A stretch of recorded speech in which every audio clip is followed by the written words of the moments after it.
الشيطان الرجيم بسم الله الرحمن الرحيم إن الحمد لله نحمده ونستعينه ونستغفره ونعوذ بالله من شرور أنفسنا ومن سيئات أعمالنا من يهده الله فلا مضل له ومن يضلل فلا هادي له وأشهد أن لا إله إلا الله وأشهد أن محمدا عبده ورسوله أما بعد فإن خير الحديث كتاب الله وخير الهدي هدي محمد صلى الله عليه وسلم وشر الأمور محدثاتها وكل محدثات بدعة وكل بدعة ضلالة وكل ضلالة في النار. بسم الله الرحمن الرحيم. اللهم صل على محمد وعلى آل محمد كما صليت على إبراهيم وعلى آل إبراهيم إنك حميد مجيد. اللهم بارك على محمد وعلى آل محمد كما باركت على إبراهيم وعلى آل إبراهيم إنك حميد مجيد. ربي اشرح لي صدري ويسر لي أمري واحلل عقدة من لساني. بسم اللہ الرحمن الرحیم. جیسے کہ آپ لوگوں کو اس چیز کا علم ہوگا کہ جو حضرات میرے درس کے ساتھ مسلسل جڑ رہے ہیں ان کو یہ علم ہوگا کہ آج ہم انشاءاللہ تعالی سورۃ الکافرون، سورۃ النصر اور سورۃ اللہب، یہ تین صورتیں آج انشاءاللہ تعالی مکمل کریں گے. مگر سورۃ اللہب میں فی الوقت آج نہیں بیان کروں گا.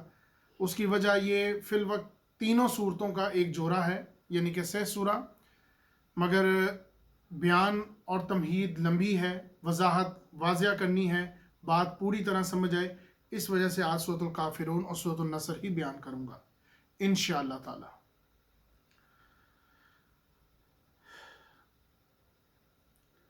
اصل میں یہ بات میں شروع میں اس لیے عرض کر رہا ہوں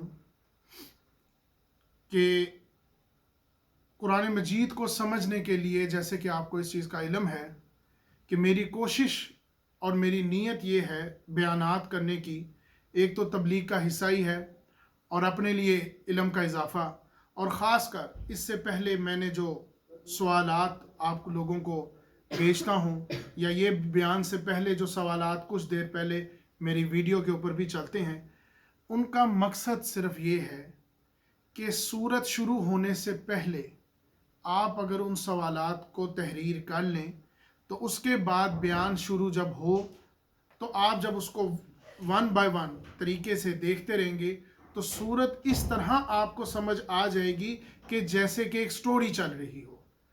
کیونکہ یہ بات میں نے پہلے بھی آپ کو عرض کی تھی کہ میرا مقصد اور میری نیت قرآن مجید کو آسان الفاظ میں آپ کے مطابق آپ تک پہنچانا ہر لحاظ سے، تاکہ آپ کو یہ سمجھ آ جائے، واضح ہو جائے، بات پتہ لگ جائے کہ قرآن مجید میں اصول ہیں کیا. کیونکہ آج کے انسان کے لیے یہ علم بہت ہی مشکل ہو گیا ہے، نعوذ باللہ، جو کہ مشکل نہیں ہے. اس کی وجہ صرف ایک کہ قرآن کے اندر لکھی ہوئی جو عربی ہے اس سے ہماری واقفیت نہیں ہے. اس وجہ سے آسان الفاظ میں آپ تک پہنچانا جو میں نے ایک جدوجہد شروع کی، اور بیان کے ذریعے آپ تک تمام ہر پہلو سے سورت کی پس منظر اور الفاظ کو بیان کرنا. پہلے تو میں یہاں پر ان لوگوں کے لیے یہ بات بیان کر دوں جن کے پاس وقت کی قلت ہے، اس کے لیے بھی میری لیے آسانی، میں ان کے لیے مشکلوں کو آسان کر رہا ہوں صرف اور صرف اللہ تعالیٰ کی مدد سے. جیسے کہ آپ کو معلوم ہے کہ ہم نے یہ جو گروپ شروع کیا ہے آخری 10 صورتوں کا، جو کہ سورۃ الفیل، سورۃ القریش، سورۃ الماعون، سورۃ الکوثر اور انشاءاللہ تعالی کافرون اور سورۃ النصر جو آج ہم پڑھیں گے، اور اسی طرح سورۃ اللہب اور سورۃ الاخلاص، اور اس کے بعد معوذتین، ان کو ہم مکمل کریں گے. یہ ایک گروپ ہے جس کو ہم کمپلیٹ کریں گے. آخری 10 صورتوں کے بارے میں آج میں کچھ بڑی خاص تمہید آپ کو بیان کرنا چاہوں گا. اس کی وجہ اس موضوع کے بیچ میں ان کا بیان کروں گا. اس کا مقصد کیا ہے؟ دوبارہ آخری 10 صورتوں کو، کیونکہ جیسے کہ میں نے پچھلی بھی بیان میں آخری 10 صورتوں کے بارے میں کہا تھا، سورۃ الفیل جب یہ گروپ شروع ہوا اس کے بارے میں بھی میں نے یہ بیان کیا تھا. آج میں اس کو مکمل طور پر بیان کروں گا، کیونکہ اس کے بعد شاید دوبارہ یہ تمہید میں نہ بیان کر سکوں۔ آخری 10 سوروں کے بارے میں جیسے کہ میں نے پہلے بھی بات کہی تھی، آج اس میں کچھ اہم ترین باتیں ایڈ کر لیجیے۔ آخری 10 صورتیں بہت اہمیت کی حامل ہیں۔ آخری 10 صورتیں ایک مکمل قرآن ہے۔ اس کی وجہ، جیسے کہ آپ کو معلوم ہے کہ کسی بھی بچے کو آج کے دور میں اگر ہم حافظ بناتے ہیں یا سپارہ شروع کرتے ہیں یا پھر عموماً اجتماعی نظر میں دیکھیں تو جمہور میں ہمیں یہ نظر آتا ہے کہ قرآن مجید کے آخری سپارے کی 10 صورتیں یا آخری سپارے کی چھوٹی چھوٹی صورتیں تقریباً ہر انسان کو یاد ہے، اور یہ اکثر ہم مغرب کی نماز میں یا خاص کر تراویحاں جب مکمل ہو جاتی ہیں تب یہ ہم سنتے ہیں، اور یہ بڑی آسان صورتیں ہیں، جیسے کہ چاروں کل ہو گئے، سورۃ الکوثر ہوگی۔ ان کی اہمیت کیا ہے؟ اصل میں اس کو ڈاکٹر اسرار احمد صاحب نے منیچر قرآن کا لفظ دیا، جو کہ بات بالکل واضح ہے اور دلیل کے ساتھ ہے کہ ایک طرف پورا قرآن ہو اور ایک طرف یہ 10 صورتیں ہوں۔ اگر کسی انسان کے پاس وقت کی قلت ہے، وہ ہر صورت کو نہیں پڑھ سکتا، اور وہ آج کل جیسے میں تو ان کو لفظ بولوں گا بہانہ ہی، مگر پھر بھی اگر وقت کی قلت ہے تو کم سے کم 10 صورتیں تو عام انسان کے لحاظ سے اجتماعی طور پر ایک مسلمان کی حیثیت سے یہ 10 صورتیں تو انسان کو آنی چاہیے، تاکہ اپنی نماز تو کم سے کم مکمل کر سکے، یا اگر سنتے بھی پڑھ رہا ہے تو 1 بائی 1 ایک ایک صورت ہی پڑھ سکے۔ یہ تو نہیں کہ ہر صورت میں قل هو اللہ پڑھے، پھر قل هو اللہ پڑھے اور پھر قل هو اللہ پڑھے، جو کہ میں نے اکثر دیکھا ہے۔ تو 10 صورتیں اصل میں منیچر قرآن ہے۔ اس کے اوپر میں آج بات واضح کروں گا۔ اس میں پورے کلمات ہیں اور ہدایت انسانی کے بنیاد پر رکھے جانے والے وہ الفاظ جو اللہ تعالی ہمیں متعارف کراتے ہیں، وہ ان میں موجود ہیں۔ جیسے کہ آپ کو یہ بات علم ہے اور یہ دلیل ہے، آج میں اس کو کلیئر کروں۔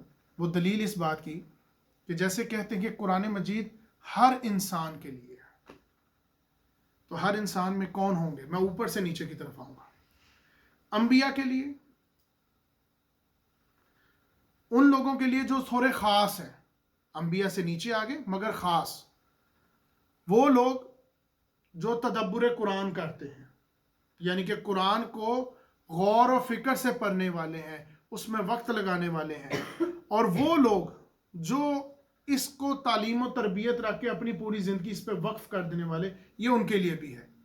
اور ان لوگوں کے لیے بھی ہے جن کی رسائی کچھ زیادہ نہیں ہے، جو چھوٹی ہی چھوٹی صورتوں میں مختص رہتے ہیں۔ میں یہاں بات کر رہا ہوں عام لوگوں کی۔ ایک وہ لوگ ہیں جو میں نے جیسے کہ بتایا انبیاء کرام، خاص لوگ، اور وہ لوگ جو تدبر قرآن رکھنے والے ہیں، غور و فکر کرنے والے علماء حضرات ہو گئے، اور ایک وہ لوگ جنہوں نے اس میں زندگی اپنی لگا دی، اور ایک وہ لوگ جو عام لوگ ہیں۔ آج کی تعداد عام لوگوں میں زیادہ ہے، میں ان کی طرف اشارہ کر رہا ہوں۔ جن کی رسائی کچھ زیادہ نہیں ہے، ان کی رسائی صرف اور صرف چھوٹی صورتوں تک ہے، اور وہ چھوٹی صورتیں اتنی محدود ہیں جیسے کہ ہم اکثر پڑھتے ہیں۔ اور یہاں میں بات کر رہا ہوں عام لوگوں کی۔ اگر وہ سورہ اپنی جگہ ہدایت کا مکمل کام کر جائیں تو پھر تو یہ تو بڑی اچھی بات ہو جائے گی کہ ان عام لوگوں کے لیے جو صرف جن کی رسائی تھوڑی صورتوں تک کے لیے ہے، اور اگر وہی صورتیں ان کے لیے مکمل قرآن کا کام کر جائیں تو اس سے اچھی کیا بات ہے۔ تو چھوٹے سے قرآن کے ذریعے آپ کو مکمل ہدایت مل سکتی ہے۔ اب اس کا ثبوت کیا ہے؟ قرآن کی آخری 10 صورتوں میں سب سے پہلے مضمون کیا آئے گا؟ ان 10 صورتوں میں اصل میں 7 صورتوں میں جو مضمون آئے گا وہ سیرت نبوی سے آئے گا۔ اور یہ بات جان لیجئے کہ جیسے کہ میں نے پہلے بھی آپ کو کہا تھا کہ قرآن مجید اصل میں سمجھنے کے لیے سیرت نبوی کو سمجھ لینا تو قرآن مجید آپ کو سمجھ میں آ جائے گا، اور سیرت نبوی کو اگر آپ نے سمجھ لیا تو قرآن آپ کے لیے آسان ہو جائے گا۔ اور اگر آپ قرآن کو ترتیب نزول کے لحاظ سے جمع کریں تو یہ ایک سیرت کی کتاب بن جائے گی، اگر آپ نزول کے حساب سے اس کو ترتیب سے رکھیں تو یہ سیرت کی ایک مکمل کتاب بن جائے گی۔ اور حقیقت کیا نکلی؟ وہی بات جو میں نے آپ کو پہلے دلیل میں دی کہ قرآن مجید سیرت نبوی ہے، یعنی کہ اللہ کے احکامات ماننے کا جو طریقہ ہے وہ سیرت نبوی کے ذریعے ہے. اگر آپ اللہ کے احکامات پہ نہیں عمل کر رہے تو سیرت نبوی کو آپ رد کر رہے ہیں. تو ان 10 صورتوں میں 7 صورتیں سیرت نبوی پہ مشتمل ہیں، اور 3 صورتیں جو آخری ہیں وہ قرآن کی اہم اصطلاحات کے اوپر ہیں، اہم تعلیم کے اوپر ہے. توحید، قل هو اللہ احد،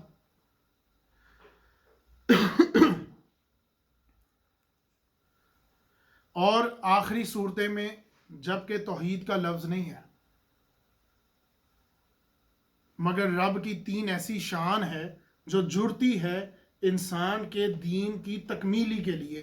وہ 3 لفظ رب الناس، ملک الناس، الہ الناس، یہ 3 لفظ بنیادی طور پر دین کی تکمیل کو پورا کرتے ہیں.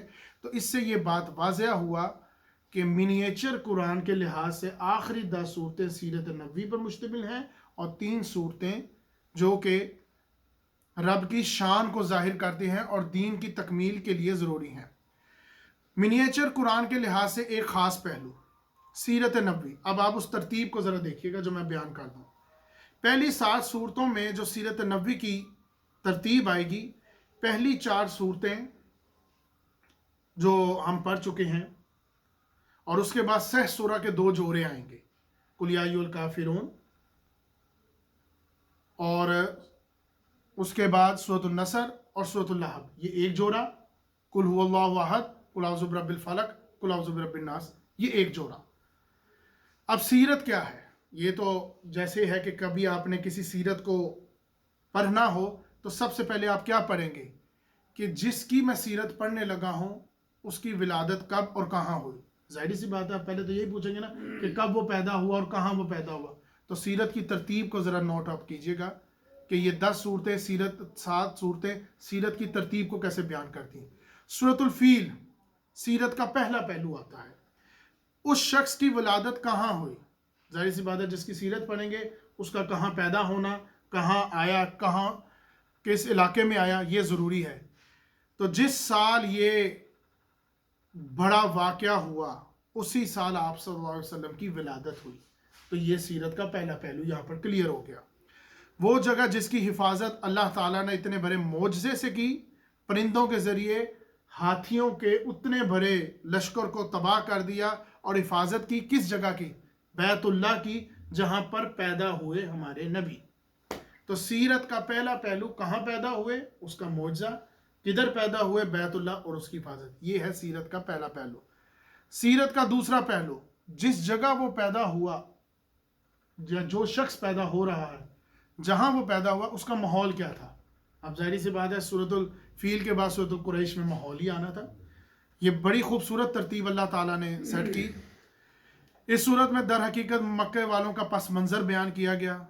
سیرت کی ترتیب بھی دیکھی جائے تو یہی بنتی ہے، جہاں وہ پیدا ہوا اس کا ماحول کیا تھا، وہ جگہ کون سی تھی، اور اس جگہ کا ماحول کیا تھا. اس کے بارے میں بحثیت میں آپ کے ساتھ کر چکا ہوں کہ قریش والوں کا جو پس منظر تھا وہ میں بیان کرتا ہوں، بہت ہی پستی کی حالت میں تھا، اور انہوں نے خانہ کعبہ کی تہذیب اور تمدن کو جو قائم رکھنا چاہیے تھا اور اس کو توحید کا مرکز بنا کے رکھنا چاہیے تھا، اور نماز قائم کرنی چاہیے تھی جو ان کے جد امجد حضرت ابراہیم علیہ السلام نے ان کو بتائی، جبکہ انہوں نے یہ کام کیا اس کے برعکس. لإلاف قریش إلافهم رحلة الشتاء والصيف فليعبدوا رب هذا البيت الذي أطعمهم من جوع وآمنهم من خوف. اور اس کے بعد سیرت کا تیسرا پہلو کیا آئے گا؟ جہاں وہ پیدا ہوا وہ جگہ کون سی تھی، کب وہ پیدا ہوا یہ بھی بتا دیا، اس جگہ کا ماحول کیا تھا یہ بھی بتا دیا. اب وہاں پر رہنے والے لوگوں کا کردار کیا تھا، وہ سورۃ المعون میں آ گیا. ان لوگوں کا کردار پستی سے بڑا ہوا، خیر بھی تھی تو ریاکاری کی شکل میں تھی، نماز بھی تھی تو بگڑی ہوئی شکل میں، تالیاں پیٹتے ہوئے، جو میں بیان کر چکا ہوں. یہاں تک ننگے حالت میں ہو کے طواف کرنا ان کے لیے باعث عزت تھا. أَرَأَيْتَ الَّذِي يُكَذِّبُ بِالدِّينِ فَذَلِكَ الَّذِي يَدُعُّ الْيَتِيمَ وَلَا يَحُضُّ عَلَى طَعَامِ الْمِسْكِينِ فَوَيْلٌ لِّلْمُصَلِّينَ الَّذِينَ هُمْ عَنْ صَلَاتِهِمْ سَاهُونَ الَّذِينَ هُمْ يُرَاءُونَ وَيَمْنَعُونَ الْمَاعُونَ. اب اس کے بعد سیرت کا چوتھا حصہ کیا آئے گا؟ یہ بالکل وہی ہے جب آپ کسی شخص کو جاننے لگتے ہو تو یہی تو سوال پوچھتے ہو کہ وہ شخص کہاں پیدا ہوا، کب پیدا ہوا، اس جگہ کا ماحول کیا تھا، ان لوگوں کا کردار کیا تھا. اب جب آپ کو یہ سب پتہ لگ گیا، پھر آپ اگلا سوال پوچھو گے اس بندے کا اپنا کردار کیا تھا، وہ سورۃ الکوثر میں آ گیا. تو ترتیب دیکھیں کس طرح سیرت نبوی کو کلیئر کیا جا رہا ہے، واضح کیا جا رہا ہے. سورۃ الکوثر میں اب اس شخص کا مقام و مرتبہ، اور وہ شخص کون ہے؟ آپ صلی اللہ علیہ وسلم، محمد صلی اللہ علیہ وسلم، ہمارے نبی، جس کے اندر اللہ تعالیٰ نے کل خیر، کل حسنات، علمی کردار، تعلیم، تکمیلی لحاظ سے ایک لفظ میں کٹھی کی، کوثر، اور انا اعطیناک الکوثر فصلی لربک وانحر، اور آپ کو عطا فرما دی. یہ ہے سیرت نبوی کی کردار. اب ظاہری سی بات ہے، آج ہم جو سورت شروع کریں گے اب اس کی بات آئے گی. اس کے ذریعے آپ تھوڑا سا سمجھ جائیے گا، اشارتاً بیان میں آگے جا کے کروں گا. اب ظاہری سی بات ہے، وہ شخص آ گیا، جہاں آیا وہاں کی کردار کی حالت بڑی پستی کی تھی، بڑی خراب تھی، گری ہوئی تھی، ان لوگوں کا معاملات ہلکے تھے. اب کیا ہوگا اس کے بعد؟ اب اس کے بعد ہوگا یہ، اب کشاکش شروع ہوگی. اب بات میں آئے گی لڑائی. لڑائی کا لفظ تو نہیں میں بول رہا، پر کشاکش.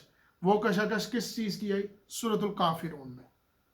کافرون میں اب آیا عملی کردار، جس کے جو حیثیت، جو الفاظی لحاظ سے اللہ تعالیٰ نے ہمارے نبی کو وہ کوثر عطا کی، اب اس کا عملی کردار سورۃ الکافرون میں آئے گا، جس کو ہم دیکھیں گے. اور انہوں نے بیان کیا اپنے عملی موقف کے ساتھ، عمل کے ساتھ، واضح طور پر. کیونکہ اب وہ کشاکش شروع ہو گئی، حق اور باطل واضح ہو گیا.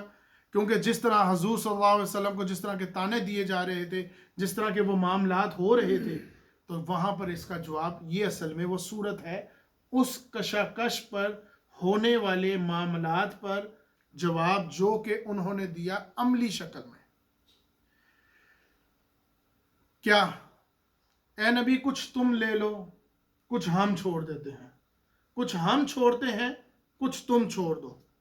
لیکن آپ صلی اللہ علیہ وسلم نے ان کو کوڑا جواب دے دیا، واضح جواب دے دیا، کوئی مساہلت نہیں ہونی. کیونکہ حق اور باطل واضح ہو جائے تو پھر کیا ہوتا ہے؟ ٹیبل ٹاک، لیٹس کمپرومائز، آؤ بات کریں اور مسئلے کو ختم کریں. کچھ تم چھوڑو، کچھ ہم چھوڑیں. تب وہاں پر کیا ہوتا ہے؟ تو یہاں پر یہ صورت ہے ان لوگوں کے لیے جو اللہ کے نافرمان ہیں. ان ساری بیانات کو میں جیسے کہ ہمیشہ کہتا ہوں، کبھی بھول بھی جاتا ہوں، جوڑ لیجئے میں بیان کروں اس پس منظر کو، پر کوشش کروں گا آج کے دور کے ساتھ بھی اس کو کمپیئر کرنے کی، اس کے ساتھ کنیکٹ کرنے کی. پر آپ دونوں لحاظ سے ان الفاظوں کو جوڑتے رہیے گا کہ جو لوگ اللہ کے احکامات پر عمل نہیں کر رہے، دھکے دے رہے ہیں یتیموں کو، نظر تو آ رہا ہے، تمہیں نظر آ رہا ہے، پر یہ وہ اللہ کے احکامات پر عمل نہیں کر رہے. اس کا ثبوت وہ دھکے دیتے ہیں یتیموں کو اور مسکینوں کو کھانا کھلانے میں آگے نہیں آتے، اور نماز سے اپنی غافل ہو چکے ہیں. یہی تو لوگ ہیں جو خسارہ پانے والے ہیں، یہی تو لوگ ہیں جو آخرت کا انکار کرتے ہیں. اور اس کے اوپر اب وہ آپ سے کہتے ہیں کہ کچھ کمپرومائز کر لو. اے نبی ان کو کہہ دو، ان کو کوڑا جواب دے دو کہ یہاں میرے ساتھ کوئی مساہلت نہیں ہوگی، قطعی مجھ سے کوئی امید مت رکھیے گا. بعد میں اس کا مکمل بیان کروں گا. اور سورۃ النصر، اب ظاہری سی بات ہے، جب اس شخص کی یہ کشاکش ہو رہی اور وہ اپنے موقف پہ جمع ہوا ہے، اب اس شخص کی کامیابی تو آئے گی نا. اب اس شخص کی کامیابی سورۃ النصر میں آئی، والفتح، اذا جاء نصر اللہ والفتح، اور ان کی کامیابی آئی. اور سورۃ اللہب، جس میں ٹوٹ گئے ابو لہب کے ہاتھ. اصل میں یہ دونوں صورتیں پیشن گوئیاں ہیں، کیونکہ یہ ابتدائی دور کی صورتیں ہیں، اور اس میں پیشن گوئیاں ہیں کس چیز کی؟ کہ غلبہ دین آ کر رہے گا، فتح بالآخر اے نبی آپ کے قدم چومے گی. اے مسلمان تو جس موقف پہ کھڑا ہے تیرے قدم چومے گی، تو سرخرو ہوگا، اور یہ سختیاں تجھے فی الوقت جھیلنی ہوگی. اے نبی آپ کے ساتھیوں کو بھی جھیلنی ہوگی، آپ کے صبر کا امتحان لیا جائے گا، آپ کے ساتھیوں کے صبر کا بھی امتحان لیا جائے گا، پر بالآخر فتح ہوگی. اذا جاء نصر اللہ والفتح، اور آپ دیکھنا اذا جاء نصر اللہ والفتح ورأيت الناس يدخلون في دين الله افواجا فسبح بحمد ربك واستغفر انه كان توابا. اور سورۃ اللہب، تبت یدا ابی لہب وتب، اور ٹوٹ گئے ابو لہب کے ہاتھ، جبکہ ابھی نہیں ٹوٹے. وہ تو 12 سال بعد جا کے ٹوٹے. یہ کہانی کو ہم سکپ کر کے آگے بھی دیکھ رہے ہیں. یہ ابتدائی دور کی صورتیں ہیں. ابھی ابو لہب بڑے جوش و خروش میں چل رہا ہے, ابھی اس کو کچھ نہیں ہوا. وہ تو 12 سال 13ویں سال جا کے جب مدنی دور شروع ہوگا, جب ہجرت کریں گے, تب جنگ ہوگی, تب وہ جا کے مرے گا اور اس کی ہلاکت ہوگی, اور بڑی ہی دردناک ہلاکت ہوگی. ابھی تو پیشن گوئیاں ہیں, صبر کرو, اچیومنٹ ملے گی. ابھی نہیں نظر آ رہی, ابھی آپ کو چلنا پڑے گا. تو یہ سیرت کی ترتیب, یہ تو میں آپ کو 3 لفظ میں بیان کر چکا ہوں. اس کے اوپر میں نے ایک مکمل بھی بیان دیا تھا سورۃ المدثر کی پہلی 3 آیات. یا ایھا المدثر قم فانذر وربک فکبر. اے کمبل میں لپٹنے والے, اے غور و فکر کرنے والے, قم فانذر, کھڑے ہو جاؤ, وربک فکبر, اور اپنے رب کے اعلان کر دو. تو یہ ہوگا اور اس کے بعد فتح آئے گی. تو یہ ہے وہ تمام معاملات. اصل میں یہ 7 صورتیں یا 10 صورتیں, ان کو کوزوں کا لفظ دیا گیا ڈاکٹر اسرار صاحب نے. یہ 7 بھرے کوزے ہیں, 7 بھرے سٹیپس ہیں, جس کے بعد جا کے وہ کامیابی حاصل ہوگی, معوذتین میں مکمل ہوگی. اور یہ سیرت نبوی کا مکمل خلاصہ آپ کو بتا دیا. اگر کوئی شخص قرآن مجید کو سمجھنا چاہے, سیرت نبوی کو سمجھنا چاہے, اور اس کے پاس وقت کی قلت ہے, جو کہ مجبور ہے اپنے دنیاوی, اپنے گھریلو, اپنے فائنینشلی ایشوز میں, تو وہ جو آخری 10 صورتیں ہیں اس کے لیے یہ منیچر قرآن ہے. یہ سٹیپس میں نے اس کے لیے بیان کر دیے. اب دوسرے پہلو سے بھی سمجھ لیجیے کہ یہ منیچر قرآن کس لحاظ سے کو, اور خاص لحاظ سے ان لوگوں کے لیے جو تھوڑا سا تدبر کرتے ہیں, غور و فکر کرتے ہیں. یہ منیچر قرآن ایک اور بھی لحاظ سے ہے.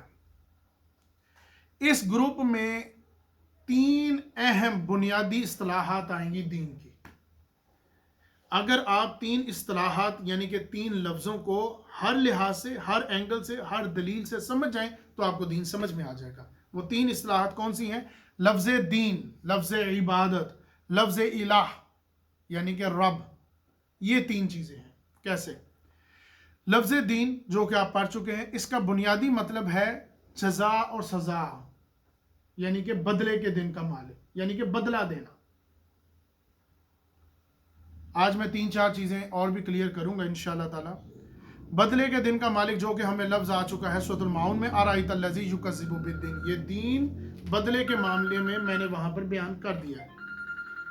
اس کے بعد یہ دین اپنی تکمیلی شکل اختیار کرے گا سورۃ الکافرون میں, لکم دینکم ولی دین. اور پھر یہ دین اپنے مکمل مقام پر پہنچ جائے گا, قائم ہو جائے گا سورۃ النصر میں, وَرَأَيْتَ النَّاسَ يَدْخُلُونَ فِي دِينِ اللَّهِ أَفْوَاجًا, دین اللہ پر آ جائے گا. یعنی کہ دین اپنے چھوٹے سے معاملے سے چلے گا اور اپنے دین کی تکمیل تک پہنچ جائے گا. یعنی کہ دین کا لفظ اپنی ابتدائی شکل سے چلے گا اور اونچی بلند تک پہنچ جائے گا. اگر آپ ان 3 لفظوں کو بھی پڑھ لیں, میں ان لوگوں کے لیے آسانی کر رہا ہوں جو کہتے ہیں نا کہ جناب ہمارے پاس وقت کی کمی ہے, ہم مصروف ہیں, ہمارے پاس وقت نہیں ہے, اور وہ کسی نہ کسی کشاکش میں پھنسے ہوئے ہیں. تو یہ 3 لفظوں کو سمجھ جاؤ, آپ کو دین سمجھ آ جائے گا. یا 10 صورتیں پڑھ جاؤ, ان کو بھی سمجھ آ جائے گا. دوسرا لفظ ہے لفظ عبادت.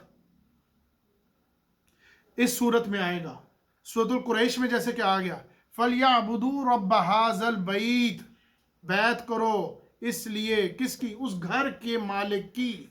بیعت کرو کس کے؟ اس گھر کے مالک کی. اور اس گھر کا مالک کون ہے؟ اللہ. اور پھر سورۃ الکافرون میں اسی لفظ کی تکرار ہوگی, جنگ ہوگی, کیونکہ عبادت ہے تو عبادت ایسے نہیں بنتی. عبادت کا لفظ میں آگے جا کے کلیئر کروں گا. عبادت 2 چیزوں سے مل کے بنے گا. اور اس کے بعد آئے گا لفظ الہ, جس کے ذریعے آپ پہچانتے ہو اپنے رب کو. اپنے رب کو پہچاننے کا کیا ذریعہ ہے؟ کیا نام ہے تمہارے رب کا؟ الہ, اللہ, لا الہ الا اللہ, اللہ, اللہ ہے میرے رب کا نام. اقرأ بسم ربک الذی خلق, اس میں میں نے وضاحت کر دیا. یا ایھا الناس اعبدوا ربکم الذی خلق. رب, یہ رب کا جو لفظ ہے, رب اور الہ, یہ ہے آپ کی ابتدائی. الحمدللہ رب العالمین. تو الہ کا لفظ, اگر آپ ان 3 لفظوں کو سمجھ جائیں تو اللہ کا تعارف آپ کے ساتھ ہو جائے گا، آپ اللہ کو پہچان جائیں گے۔ اس کے اوپر میں لمبی بحث کر چکا ہوں سورۃ العلق میں، جو سننا چاہیں۔ تو یہ بنیادی لفظ یعنی کہ دین، عبادت اور الہ، یہ نیچے سے اوپر جا رہا ہوں میں، دین، عبادت اور الہ، آپ سمجھ جائیں گے۔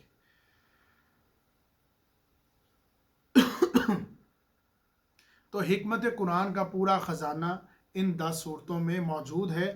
تو جن لوگوں کے پاس وقت کی کمی ہے، یہ میں نے بات ان کو فی الوقت اشارتاً کر دی ہے، جو میں پہلے بیان کر چکا ہوں وہ ان میں آسانی سے سمجھ لیں، اس کے ساتھ جوڑ لیں۔ ویڈیو وہ دیکھنا چاہیں تو موجود ہیں، تو اس سے ان کی آسانی ہو جائے گی منیچر قرآن کے لیے۔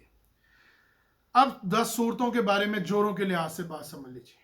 جوڑوں کے بارے میں میں نے کافی دفعہ ہر بیان میں بیان کی ہے، پر آج میں وضاحت کر دوں گا کہ یہ جوڑے کا درخت میں نے کہاں سے حاصل کیا اور آپ تک پہنچایا، اور یہ درخت اصول کس کے ہیں، یہ میں آپ بیان کر دوں۔ اس کے ذریعے آپ قرآن مجید کو بہت آسانی سے سمجھ سکتے ہیں۔ 10 جوڑوں کی اہمیت معاملہ جوڑوں کے لحاظ سے۔ پہلی 4 صورتیں 2 جوڑوں کی ہیں، سورۃ الفیل، سورۃ القریش، آپ دونوں پڑھیں گے پھر موضوع سمجھ میں آئے گا۔ سورۃ الماعون، سورۃ الکوثر، 1 جوڑا، اور آخری 6 سوریں سہ سورہ کی شکل میں ہیں۔ سہ سورہ یہ ڈاکٹر اسرار صاحب کی اصلاح کردہ لفظ ہے۔ سہ سورہ یعنی کہ 3 صورتوں کا 1 جوڑا۔ آج جوڑوں سے متعلق یہ بات بھی آج میں کلیئر کر دوں، مزید سب سے بڑی بات میں ریکارڈ پہ بھی لے آؤں تاکہ یہ بات کلیئر ہو جائے کہ یہ جوڑا اور یہ جوڑے کی بات چیت کہاں سے شروع ہوئی۔ قرآن کو سمجھنے کے لیے، اس کے مضامین کو سمجھنے کے لیے میں بہت زیادہ احسان مند ہوں، خاص کر ڈاکٹر اسرار صاحب کا، جن کی ویڈیوز سے مجھے بہت معلومات حاصل ہوتی ہے، اور احسان مند ہوں ان کے بقول مولانا اصلاحی صاحب کا، جنہوں نے یہ کنٹریبیوشن ہمیں دی، جس کے ذریعے مجھے دین سمجھ میں آیا، ورنہ دین کا ایک رخ ہی دیکھتے تھے ایک صورت میں، جبکہ اس کا دوسرا رخ نہیں نظر آتا تھا، نہیں پتہ لگتا تھا۔ جوڑوں کا پتہ لگا، ہمیں آسانی ہوئی۔ یہ مہربانی ہے ان کی، ان کا میں شکریہ ادا کرتا ہوں۔ اللہ تعالیٰ ان کی مغفرت فرمائے اور ان کے لیے آسانی فرمائے، جن سے میں نے یہ تمام چیزیں سیکھی۔ اب وہ بات ہے کیا، ترتیب ہے کیا؟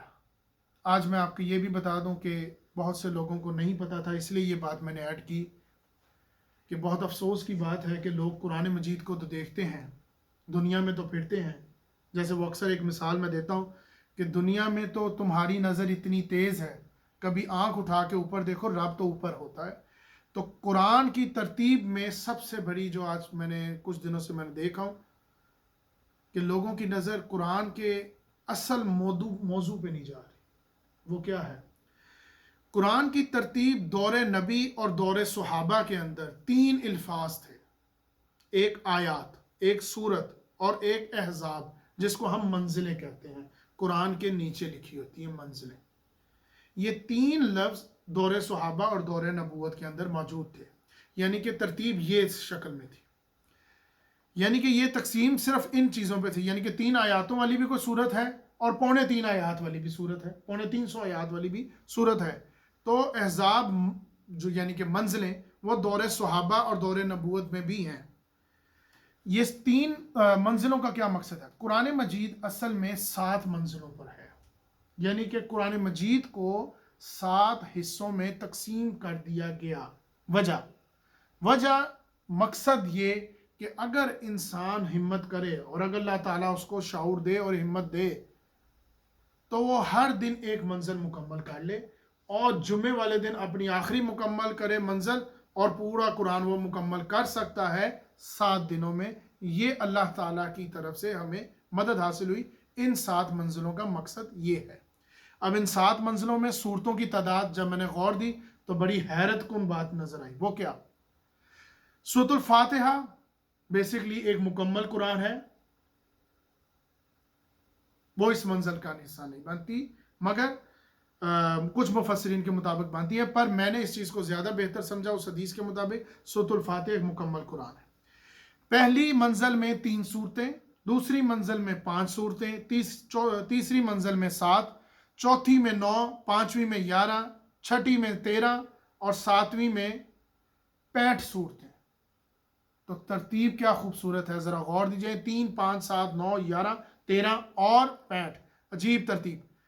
یہ منزلوں میں آپ نے خاص بات جو دیکھی ہے، میں نے بھی غور کی ہے خاص کر، کہ منزلوں میں صورتوں کو نہیں توڑا گیا، یعنی کہ صورتیں پوری رکھی گئی ہیں۔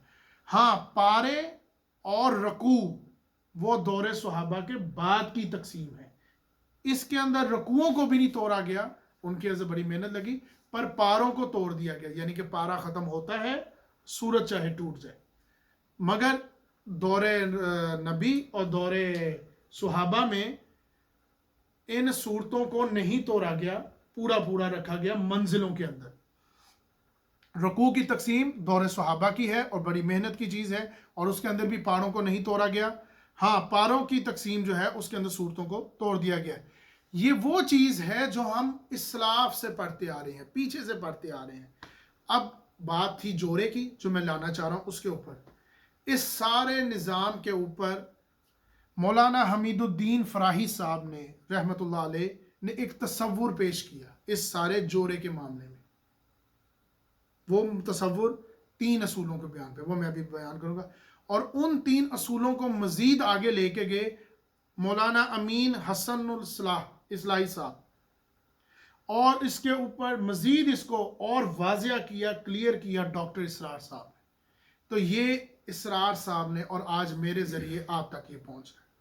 تو یہ میں نے آپ کو پہلے بھی بات کہی تھی، کوئی بات کرو تو دلیل کے ساتھ کرو۔ تو دلیل کیا ہے کہ تمہارے پاس اس کی روایات موجود ہوں، تمہیں پتا ہو کہ تم جڑ رہے ہو، کیونکہ یہ بات میں نے پہلے بھی بتائی تھی، دین کو سمجھنے کے لیے آگے نہیں جانا، دین کو سمجھنے کے لیے آپ پیچھے جانا ہے، اتنا پیچھے کہ پہنچ جاؤ اپنے نبی کے قدموں تک، یہاں تک۔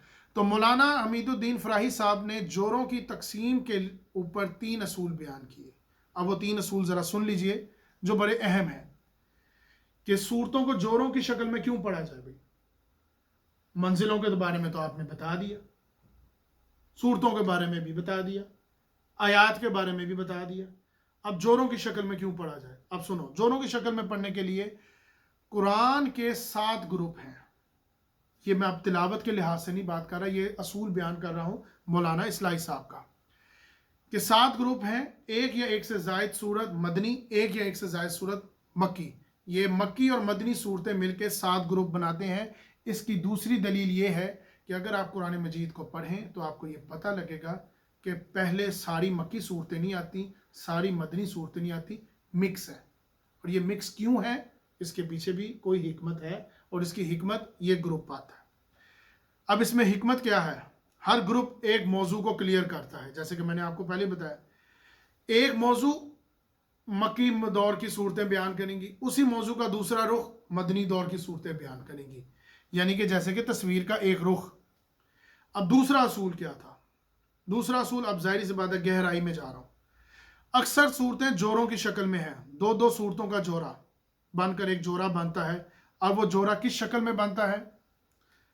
ایک پہلو تو یہ ہے جوڑا بننے کی مشابہت، جیسے مرد اور عورت، مرد اور عورت ایک دوسرے سے مختلف ہیں، بالکل اپوزٹ ہیں، پر ان میں مشابہت ہے۔ وہ مشابہت آپس میں آہمنگی پیدا کرتی ہے، جس سے ایک نتیجہ عکس ہوتا ہے۔ جوڑے بننے کی یہ شکلیں ہیں۔ دوسرا پہلو، ایک دوسرے سے مختلف ہونا، پر مقصد ایک پورا کرنے کے لیے، یعنی کہ صورتیں چاہے مختلف ہوں، چاہے ایک دوسرے سے اپوزٹ ہوں، پر حقیقت میں وہ ایک مقصد کو پورا کرتی ہیں۔ وہ مقصد کیا ہے؟ جیسے کہ میں بتا دوں، زہراوین، الزہراوین، قل یا ایھا الفلق، قل اعوذ برب الناس، معوذتین، یہ وہ 2 خوبصورت جوڑے ہیں۔ اسی طرح آگے بھی میں ابھی جوڑے کلیئر کر دوں گا، پہلے میں یہ اصول بیان کر دوں۔ تیسرا اصول انہوں نے یہ بیان کیا کہ کچھ صورتیں ایسی ہیں جو منفرد انداز کی ہیں، وہ جوڑا نہیں ہے، پر وہ سٹینڈنگ پوزیشن میں ہے، جیسے کہ ہار، ایک ہار ادھر سے آیا، ایک ہار کا لڑی ادھر سے آئی، اور بیچ میں ہیرے کا کام کیا۔ اب یہ 3 صورتیں مل کر، یا جیسے یہ 3 انگلیاں لگا لیں تو ایک صورت چاہے لمبی ہے، 2 لمبی سے یعنی بیچ کی ہے، اور 2 رسے مل کے ایک مکمل، جیسے میں نے آپ کو بتایا گلے کا ہار، تو وہ اس کو سہ سورہ بولا جاتا ہے۔ 3 سورہ کا لفظ ڈاکٹر اسرار صاحب نے اصطلاح کیا ہے۔ یہ منفرد انداز کی صورتیں ہیں۔ کچھ صورتیں ہیں جو جوڑوں کی شکل میں ہیں اور کچھ صورتیں ہیں جو جوڑوں کی شکل میں نہیں ہے، منفرد انداز میں ہیں، علیحدہ ہیں، ہٹ کے ہیں، پر وہ بیسکلی سٹینڈنگ پوزیشن میں ہیں، یعنی کہ وہ جڑتی تو ہیں مضمون کے لحاظ سے. جیسے کہ مثال کے طور پر سورۃ البقرہ، سورۃ الآل عمران جوڑا، سورۃ النساء، سورۃ المائدہ جوڑا، سورۃ الانعام، سورۃ الاعراف جوڑا، سورۃ الانعام، سورۃ التوبہ جوڑا، سورۃ یونس، سورۃ الہود جوڑا، پر سورۃ یوسف ایک منفرد انداز میں. اب یہ جوڑے کے ساتھ تیسرا ایک ہیرے کا کام کر رہے ہیں، ایک منفرد انداز. سورۃ الاعراف، سورۃ الابراہیم جوڑا، سورۃ الحجرات منفرد انداز میں. اب یہ سورہ بن رہی ہے. سورۃ البنی اسرائیل، سورۃ القاف جوڑا، سورۃ النحل ایک منفرد انداز. اسی طرح سورۃ المریم، سورۃ الانبیاء جوڑا، سورۃ الطٰہٰ منفرد انداز. یہ ان سے علیحدہ نہیں ہے، یہ اسی کے اندر آتی ہیں. کبھی کبھار یہ جوڑے یا منفرد انداز کی صورت کبھی جوڑے سے پہلے بھی آ سکتی ہے، جوڑے کے بیچ میں بھی آ سکتی ہے اور جوڑے کے اینڈ پہ بھی آ سکتی ہے. اسی طرح جیسے کہ میں نے ابھی آپ بتایا سورۃ الزلزال اور سورۃ القاریہ جوڑا، بیچ میں ہے سورۃ العادیات منفرد انداز میں ہار کی طرح. ہار مکمل ہو گیا. اسی طرح سورۃ التکاثر، سورۃ الہمازہ جوڑا، بیچ میں سورۃ العصر ایک مکمل سورت ہار کی طرح پورا ہو گیا. اسی طرح جو آج ہم سورت شروع کر رہے ہیں سے سورہ، سورۃ الکافرون اور سورۃ النصر، جبکہ سورۃ الکافرون اور سورۃ اللہب جوڑا ہے، سورۃ النصر منفرد انداز میں ہے. تو یہ تمام باتیں مزید اگر کوئی شخص ان کے اوپر لمبی بحث یا تمہید سننا چاہے، وہ ڈاکٹر اسرار صاحب کی ویڈیو موجود ہے سورۃ الکافرون کی اپنا تفسیر، اگر وہ یوٹیوب پہ لکھے تو مزید اس پہ وضاحت ہو جائے گی. میں فی الوقت یہاں تک ہی ان کی بات کو واضح کروں گا. یہ ہے جوڑا، بڑے جوڑے سے چھوٹا جوڑا، پھر چھوٹا، اور پھر ہم اپنے سے سورہ تک پہنچ گئے. یہ مقصد بتانے کا یہ ہے کہ اگر آپ نے دیکھنا ہو ایک سورت پڑھ رہے ہیں، جیسے آپ سورۃ المعون پڑھ رہے ہیں اور آپ نے دیکھا قریش کے لوگوں کی پستی کا عالم، تو آپ کا جوڑا مکمل نہیں ہو سکتا، کیونکہ اب آپ کو پڑھنا ہے سورۃ الکوثر تاکہ آپ اس کے پڑھ سکیں کہ ان کی پستی کا عالم تھا کیا اور نبی کا کیا کردار تھا اور ان کا کیا مقام تھا. جب یہ دونوں چیزیں آمنے سامنے آئیں گی تب بھی آپ کو واضح ہوگی. یہ بات میں آپ کو ویسے بھی دنیاوی لحاظ سے بھی کئی دفعہ کہہ چکا ہوں کہ یہ ایک اچھا شخص ہے. یہ کیسے آپ کو پتہ لگا؟ کیونکہ آپ نے دیکھا یہ برا شخص ہے. آپ کے سامنے جب برائی آئی تو اچھائی نظر آئی نا. اگر اچھائی ہی نظر آتی تو کیسے پتہ لگتا یہ اچھائی ہے؟ یہ عورت اچھی ہے کیونکہ آپ کو پتہ لگا کہ یہ عورت بری ہے. اخلاق کی بات ہو. یہ آپ کو کیسے پتہ لگے گا؟ جب آپ اس کے مترادف چیزوں کو دیکھیں گے. سوئچ میں انگلی ڈالنے سے کرنٹ نہیں لگے گا، دونوں انگلیوں کے ساتھ کرنٹ، نیگیٹو اینڈ پازیٹیو. آپ ایک سے آپ کو بات نہیں آئے گی. تو یہ تھی وہ ساری تمہید جس کے اوپر میں نے آپ کو بیان کرنا تھا ریکارڈ پہ لا کے، کہ جن لوگوں کے پاس وقت کی کمی ہے میں کوشش کرتا ہوں اللہ تعالیٰ ان کی مدد فرمائے. کم سے کم یہ 10 صورتیں جو ترجمے کے لحاظ اگر ان کو زبانی آتی ہیں مہربانی تو ترجمہ ہی پڑھ لیں، ترجمے کے ساتھ تفاسیر بھی پڑھ لیں. کم سے کم اس سے ہی ان کو اصلاح مل جائے گی. اب ناگاہیں جما لیجئے سورۃ الکافرون کے اوپر. سورۃ الکافرون جو کہ آج سے سورہ ہے، میں نے آپ کو بتایا میں فی الوقت سورۃ اللہب کی آج تفصیل نہیں کروں گا انشاءاللہ، کیونکہ تفصیل کافی لمبی ہو جائے گی، وقت کی قلت ہے، میں نے اس کو بھی دیکھنا ہے. سورۃ الکافرون یہ دعوت ہے مداحنت کی، دعوت مداحنت کے اوپر شدت کا رد عمل، دعوت مداحنت کے اوپر شدت کا رد عمل سورۃ الکافرون میں آئے گا، جو کہ اللہ تعالیٰ نے اللہ کے حکم سے آپ صلی اللہ علیہ وسلم کے ذریعے کروایا. سورۃ اللہب اس کا جواب، اور سورۃ النصر اللہ کے دین کی فتح سنائی گئی، جیسے کہ میں نے آپ کو بتایا ہار کی مانند. اب سورۃ الکافرون نہایت آسان، کوئی خاص اس میں مشکل الفاظ نہ ہوں، پر جو ہیں وہ میں آپ کو بتا دوں کہ میں سورۃ الکافرون کے اندر 3 لفظوں کو بیان کروں گا مین، اور سب سے آخری آیت جو کہ اہم ترین ہے، جس کو آج کے دور میں بہت زیادہ بلکہ حد سے زیادہ لوگ اس کو اپنی گمراہی کا دلیل بنا لیتے ہیں۔ تو سورۃ الکافرون میں یہ 2 کام کروں گا، 3 لفظ اور ایک آخری آیت، اور خاص کر اس کا پس منظر جو میں آپ کو واضح کروں گا جو دلیل کا کام کرے گا۔ سورۃ الکافرون میں 3 لفظ کون سے ہیں؟ کافر، عبادت اور دین، خاص کر آخری آیت وہ انشاءاللہ تعالی۔ بسم اللہ الرحمن الرحیم، قل یا ایھا الکافرون، کہہ دو اے کافرو، اے کفر کرنے والو، حق کا انکار کرنے والو۔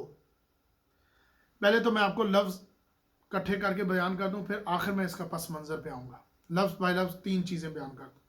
لفظ کافر کا مفہوم کیا ہے؟ کافر 2 لفظوں سے بنتا ہے، یعنی کہ اس کے 2 مفہوم ہیں، 2 لفظوں سے نہیں بنتا ہے، 2 مفہوم ہے۔ پہلا مفہوم، کاف، فا اور را، یعنی کہ یہ 3 لفظ مل کر ایک شخص ایک لفظ کو واضح کرتے ہیں، وہ ہے دبا دینا۔ کاف، فا، را مل کر بنتے ہیں کسی شے کو دبا دینا، کسی شے کو چھپا دینا، جیسے ہم بولتے ہیں کفارہ، کفارہ لفظ بولتے ہیں نا، تو یہ کفارہ کاف، فا، را سے نکلا ہے۔ کفارے کا کیا مطلب ہے؟ کفارے کا مطلب ہے گناہوں کے اثرات کو چھپا دینا، دبا دینا اور ان کو ختم کر دینا۔ یہاں پر ابھی میرے ذہن میں ایک بات آئی ہے، گناہوں کے اثرات سے کیا مراد ہے؟ ایک تو یہ سمجھ لیجئے جیسے کہ آپ نے کوئی بدبودار چیز ہو، گندی چیز ہو، اور آپ نے اس کو زمین میں دبا دیا ہو، ویسے تو وہ باہر پڑی ہوئی مڑی ہے، ضائع ہے، بیکار ہے، وہ کسی کے کام کی نہیں، پر اس سے اٹھ رہی ہے ایک بدبو، وہ آپ کے دماغ کو چڑھ رہی۔ یہ میں نے پہلے بھی آپ کو ایک بات واضح کی تھی، دلیل دی تھی دنیاوی لحاظ سے کہ سگریٹ پینے والے کا کینسر اتنا زیادہ بڑا نہیں ہے جتنا سونگھنے والے کا ہے۔ تو اس ماحول میں رہنے والے، بے حیائی کے ماحول میں رہنے والے مسلمان کا زیادہ نقصان ہو رہا ہے نسبتاً جو کر رہا ہے۔ اس نے تو اپنی عادت بنا لی ہے، مگر جو اس ماحول میں رہ رہا ہے وہ اس میں زیادہ بربادی کا کام، وہ زیادہ برباد ہو رہا ہے۔ تو کفارہ گناہوں کے اثرات کو چھپا دینا، دبا دینا۔ تو کوئی تم سے غلطی ہو جائے تو تم کفارہ ادا کرتے ہو۔ تو کفارہ، ویسے تو یہ لفظ کاشتکاروں کے لیے بھی آیا ہے قرآن مجید کے اندر، سورۃ الحدید، کمثل غیث اعجب الکفار نباتہ، اس کی مثال ایسی ہے کہ جیسے کوئی بارش پڑ رہی ہو، اور بارش پڑے اور اس میں سے وہ کسان بہت خوش ہوتے ہیں جب اس میں سے وہ ان کے بیج نکل آتے ہیں۔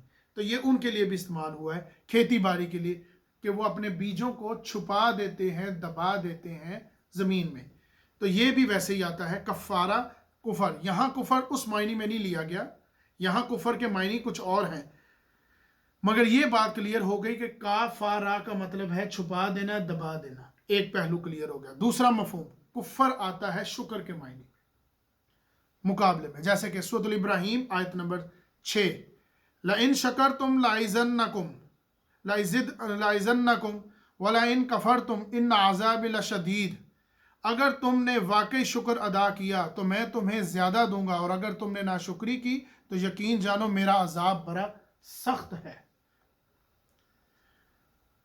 اب کفر کے اصطلاحی معنی کیا ہیں؟ یہ میں نے آپ کو دونوں اس کے مفہوم بتا دیے، کفر کے دونوں مفہوم۔ اب اصطلاحی معنی یعنی کہ دین کے لحاظ سے کفر کا کیا مطلب ہے؟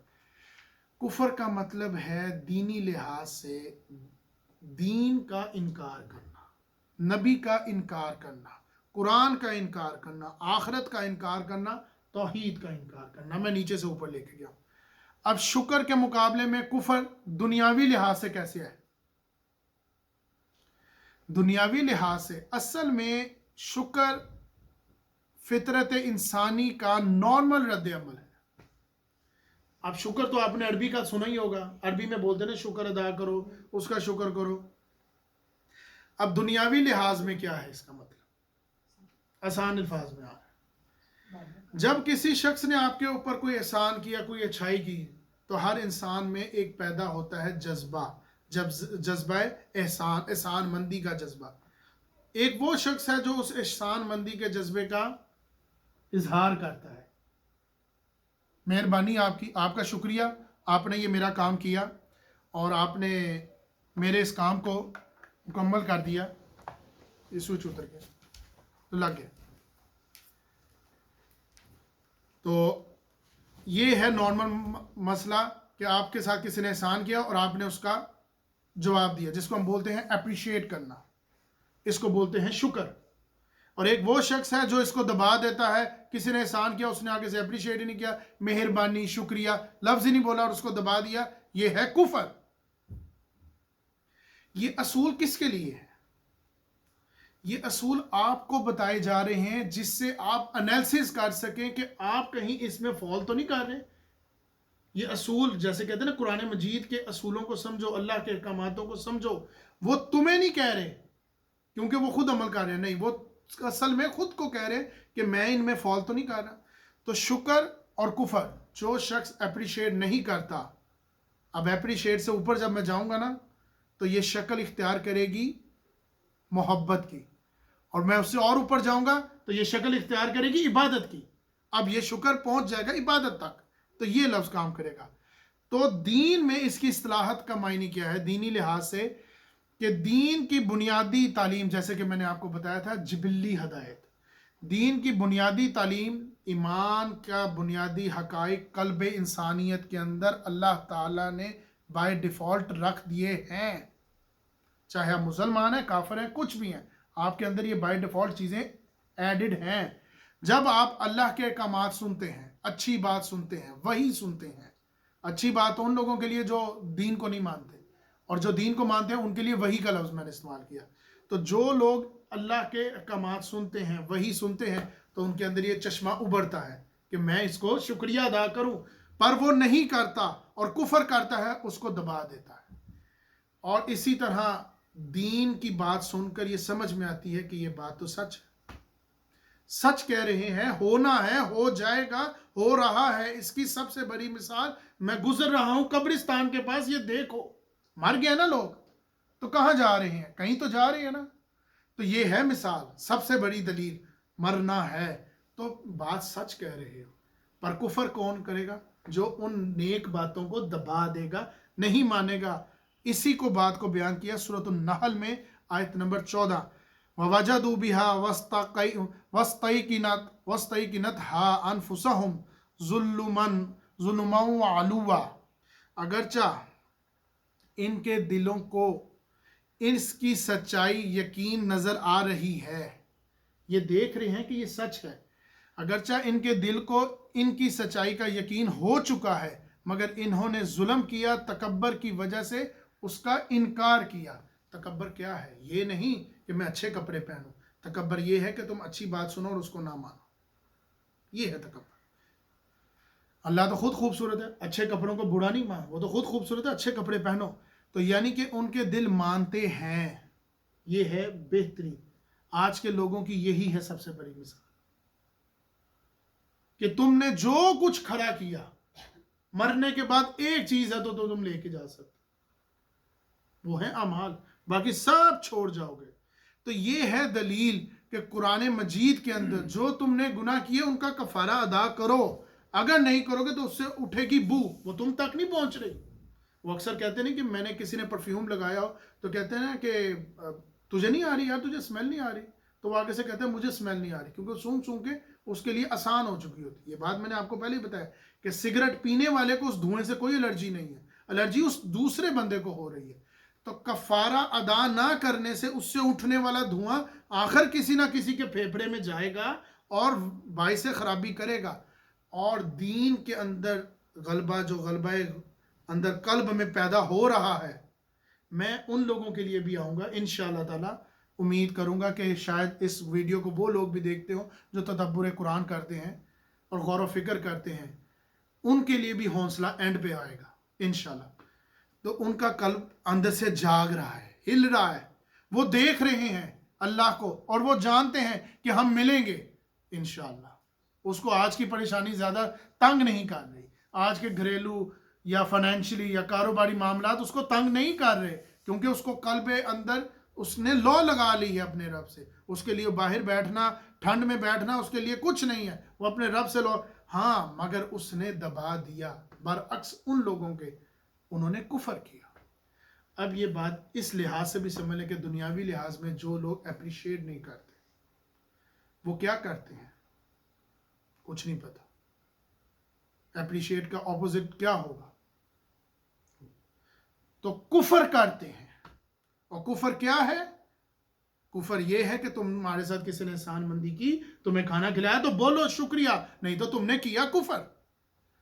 سورۃ البقرہ آیت نمبر 146، الذین آتیناہم الکتاب یعرفون کما یعرفون ابناءہم.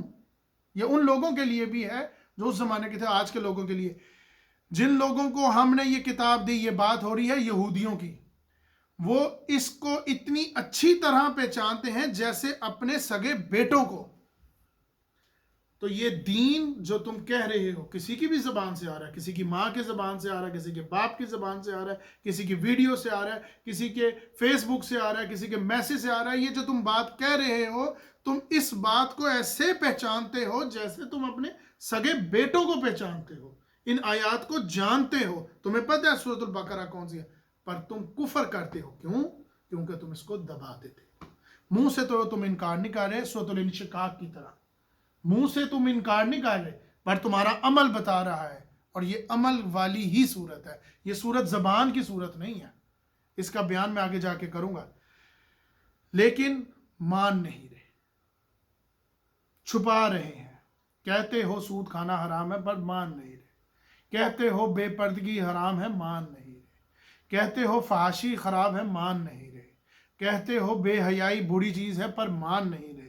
دل گواہی دے رہا ہے، فطرت نہیں مان رہی.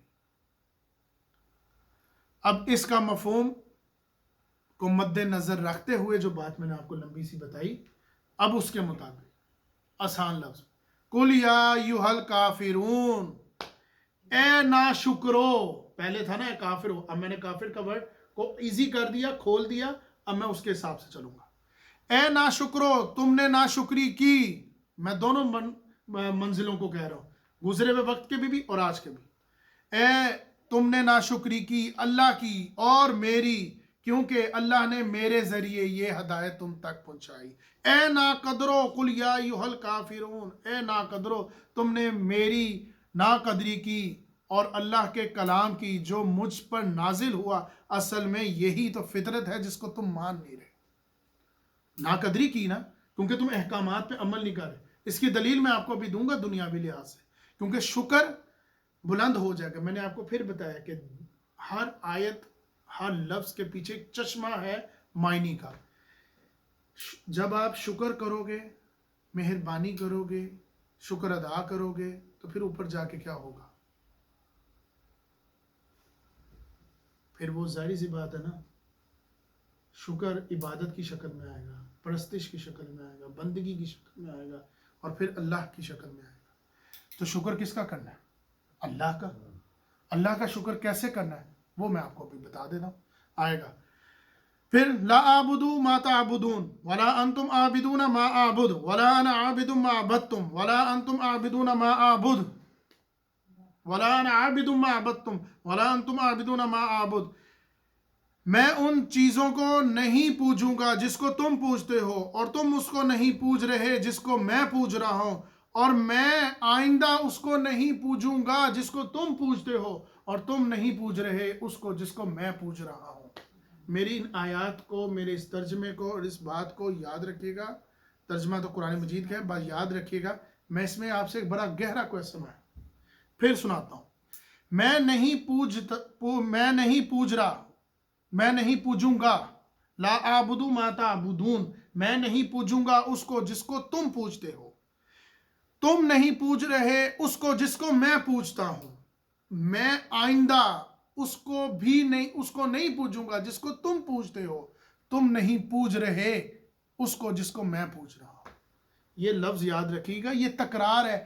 قرآن مجید کا ایک ایک لفظ اتنا مہنگا ہے، تو پھر اللہ تعالیٰ نے اتنی بات 4 دفعہ کیوں کر دی؟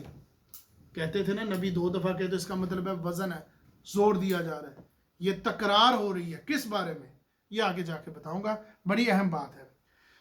لفظ تاکید کے لیے آتا ہے، میں نے کیونکہ ترجمہ اور تفصیل دونوں بیان کرنی ہے تو یہ تھوڑی سی میں بیان کر دوں ان لوگوں کے لیے اگر مزید۔ لفظ لام تاکید کے لیے آتا ہے، اس کے اندر مزید لمبی بحث نہیں کروں گا۔ یہ چاروں آیات گزرے زمانے، موجودہ زمانے اور آنے والے وقت کے زمانے، تینوں زمانوں کو کور کرتی ہے۔ اگر کوئی مزید سمجھنا چاہے تو وہ ویڈیو میں نے جیسے کہ آپ کو بتایا سورۃ ڈاکٹر اسرار کی، اس میں لمبی اور تکمیلی بحث ہے، وہ میں نے پھر آپ کو بتایا وہ تدبر قرآن والوں کے لیے، ہر بندے کے شاید مشکل ہی ہو جائے، باقی اللہ تعالیٰ اس کو ہدایت دے۔ اب میں آتا ہوں اپنے اصل لفظ کے اوپر، کیونکہ میں نے آپ کو کلیئر کر دیا کافر، اب دوسرا لفظ کیا تھا؟ عبادت۔ عبادت موٹا لفظ ہے نا، میں نے ابھی آپ کو موٹے سے مراد یعنی کہ مکمل ورڈ ہے۔ اب اس کو میں ذرا کھولتا ہوں، واضح کرتا ہوں۔ دو لفظ ملے تو عبادت بنتی ہے۔ اب وہ دو لفظ کیا ہیں؟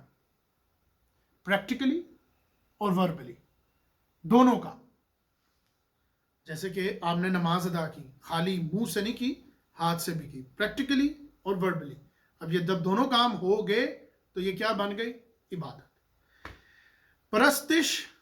پرستش اور بندگی دونوں ملے تو عبادت بنتی ہے۔ اب پرستش کیا ہے؟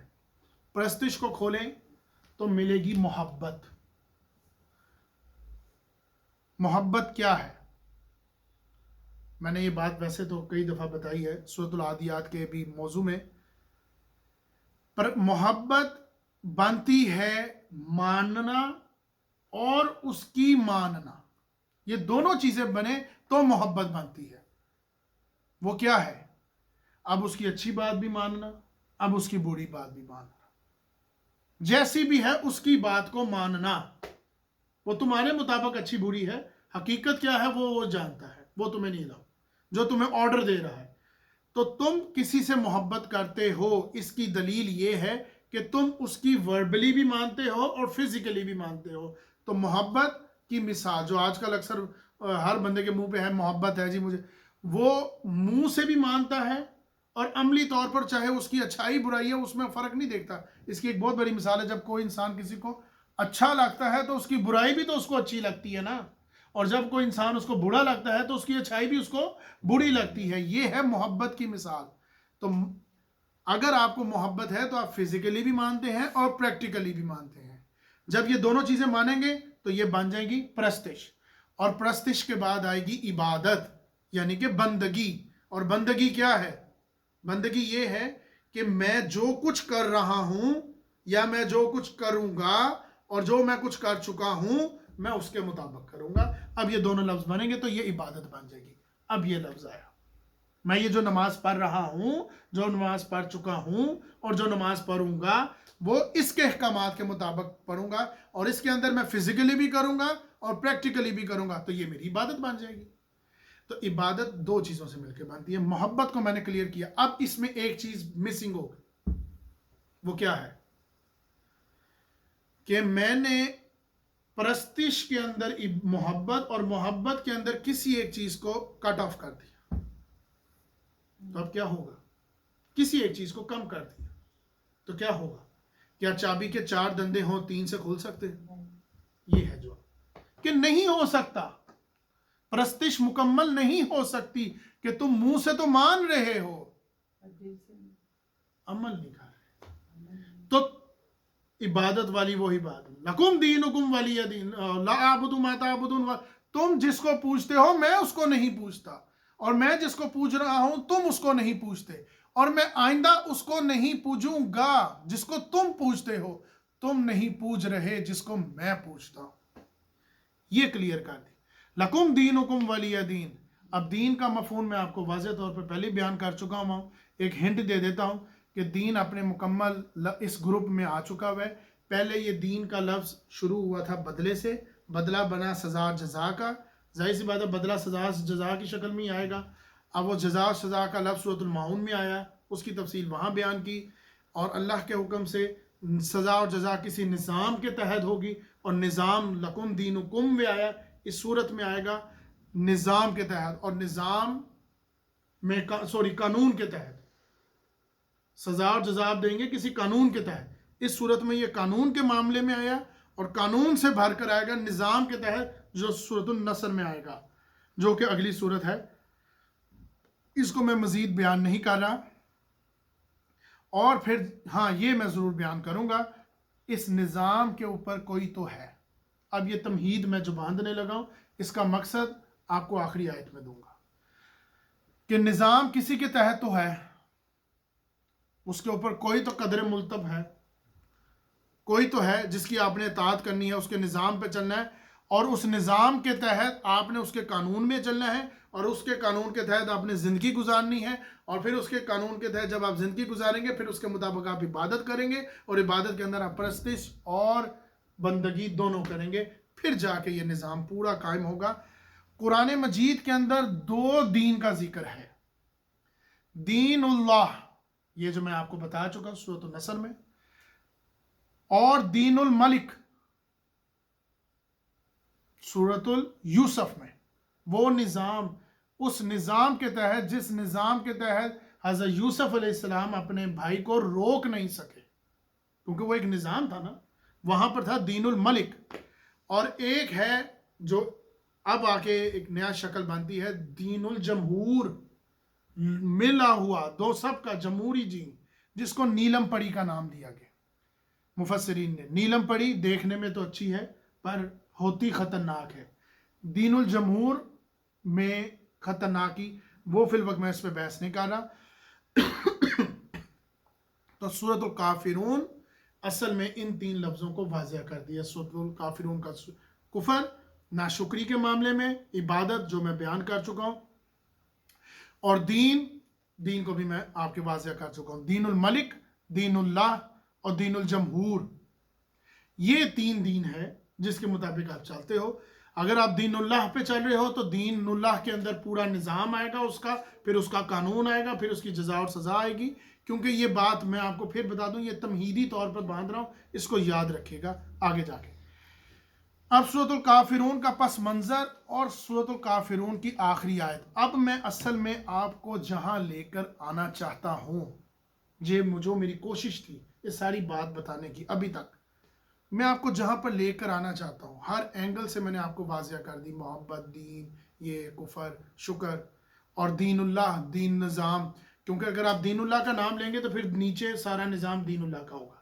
اگر دین الملک کا نام لیں گے تو وہ بادشاہت کا دین جس کے مطابق وہ ساری آپ زندگی گزاریں گے، دین الجمہور، تاکہ ہر اینگل سے، ہر زاویے سے، ہر دلیل سے یہ بات واضح ہو جائے، وہ کیا، جس طرف میں آپ کو لانا چاہ رہا ہوں، کیونکہ میں نے آپ کو لفظی معنی بتا دیے کہ کلیئر کر دی۔ اصل میں سورۃ الکافرون کا پس منظر اور آخری آیت، یہ دو اہم باتیں، باقی الفاظ اتنے نہیں مشکل۔ سورۃ النصر اس کا پس منظر نہیں ہے، اس کے اندر لفظ استعمال ہونے والا دین ہے جو بیان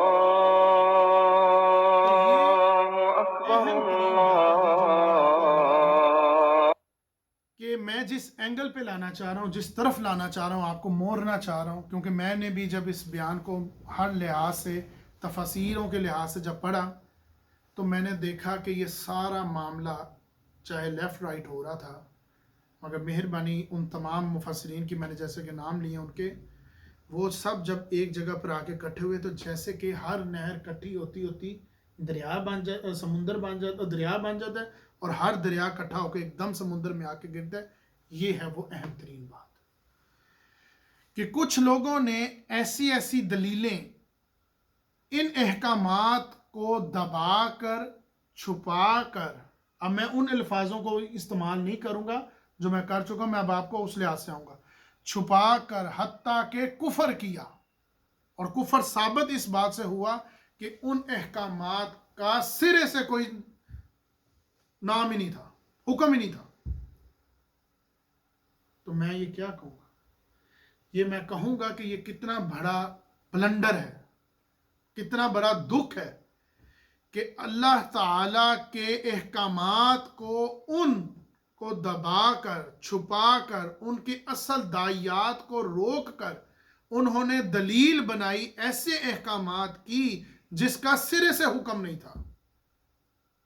اور یہ بات مجھے تب معلوم ہوئی، واضح ہوئی، آگے جا کے ایک آیت بیان کروں گا کہ جس کے اندر یہ بات قرآن مجید، کیونکہ آخر قرآن مجید میں کچھ تو بات ہے جو ہر بات واضح کر دی گئی ہے، وہ یہی تو تھی کہ اگر لوگ چاہیں تو اس قرآن سے اپنی گمراہی کی دلیل لے آئیں گے، اور اگر چاہیں گے تو ہر بات ان کے لیے دلیل بن جائے گی. جیسے کہ سورۃ البقرہ میں آیا مچھر کی مثال، اگر ان کو میں مچھر کی مثال دوں تو بہت سے لوگوں کے لیے آسانی ہو جائے گی. تو قرآن مجید کو لوگ اپنی گمراہی کے لیے بھی دلیل بنا سکتے ہیں. اس کی سب سے بڑی وجہ سورۃ الکافرون کی آخری آیت، جس کو لوگ استعمال کرتے ہیں رواداری کے لیے. اب وہ کیا ہے بات، اب ذرا سنیے. پوری آیت کے مزاج کو سمجھنے سے پہلے اس لفظ کو جان لیجیے. لکم دینکم کی بات کرنے لگا تو توجہ بھی اسی پہ رہے. میرا دین تمہارا دین، یہ کیا ہے؟ یہ لفظ ہے کیا؟ یہ کہنا کیا چاہتا ہے؟ یہ بتا کیا رہا ہے؟ اس طرح تو رواداری کے اشارہ کر رہا ہے، تمہارا دین اور میرا دین، میں اپنے دین پہ تم اپنے دین پہ. ایسا کیا ہے؟ اب مفہوم سمجھیے گا، لفظی مفہوم پہلے سمجھ لیجیے. جیسے کہ میں نے بھی آپ کو بتایا لکم دینکم، جو شخص اللہ کو مانے گا، اس کے دین میں آ جائے گا، اس کے نظام پہ چلے گا، اس کے قانون کو مانے گا اور اس کے سزا و جزا پہ عمل کرے گا، تو وہ یہ کہہ سکتا ہے یہ میرا دین ہے. اب اللہ کا دین میرا دین ہو گیا. مانا تو میں نے اپنے رب کو نا، اس نظام کے اوپر بیٹھے ہوئے اس مالک کو، تو میں یہ کہہ سکتا ہوں یہ میرا دین ہے، یہ اب اللہ کا دین میرا دین ہے. اور جو شخص چلے گا بادشاہت کے نظام کو اور اس کی نظامت کو تسلیم کرے گا اور اس کے مطابق چلے گا، تو وہ کیا کہے گا؟ یہ بادشاہ کا دین اب میرا دین ہے. وہ یہ کہہ سکتا ہے. کیوں؟ کیونکہ اب اس کے نظام کے مطابق چل رہا ہے نا.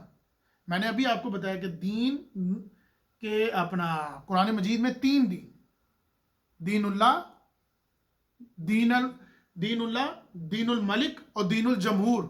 دین الملک جس کی مثال سورۃ یوسف میں آ گئی کہ اس بادشاہ نے حضرت یوسف علیہ السلام کو ایسے عہدے پر فائز کر دیا بغیر جو کہ انہوں نے جس اہمیت کے رکھتے تھے ان کو فائز کر دیا.